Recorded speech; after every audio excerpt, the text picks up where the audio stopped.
కూటమి సర్కార్ ఏర్పాటు చేస్తున్న స్మార్ట్ మీటర్లను వ్యతిరేకిస్తూ విజయనగరంలో సిపిఎం ఆందోళన చేపట్టింది.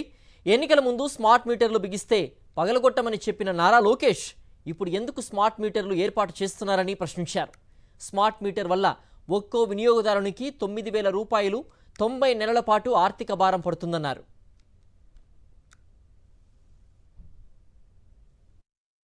చంద్రబాబు నాయుడు గారి ప్రభుత్వం మేము అధికారంలోకి వస్తే కరెంటు ఛార్జీలు తగ్గిస్తాం, కరెంటు ఛార్జీలు తగ్గించడం మా బ్రాండ్ అని చెప్పుకున్నారు. కానీ 2000 సంవత్సరంలో కరెంటు ఛార్జీలు పెంచి ఆ రోజు కమ్యూనిస్ట్ పార్టీ సిపిఎం పార్టీ పోరాడితే కాల్పులు జరిపి ప్రాణాలు తీసింది కూడా చంద్రబాబు నాయుడే. కానీ ఆ రోజు నుంచి ఈ రోజు వరకు ఆ పోరాటం వల్ల ₹1 కూడా ఛార్జీలు పెంచకుండా ఆపగలిగాం. మరలా ఈరోజు చంద్రబాబు నాయుడు గారు అదానికి ఈరోజు స్మార్ట్ మీటర్లు వేసుకోవాలని, ఛార్జీలు పెంచుకోవాలని ఈరోజు సంపూర్ణమైన అనుమతి ఇచ్చేశారు.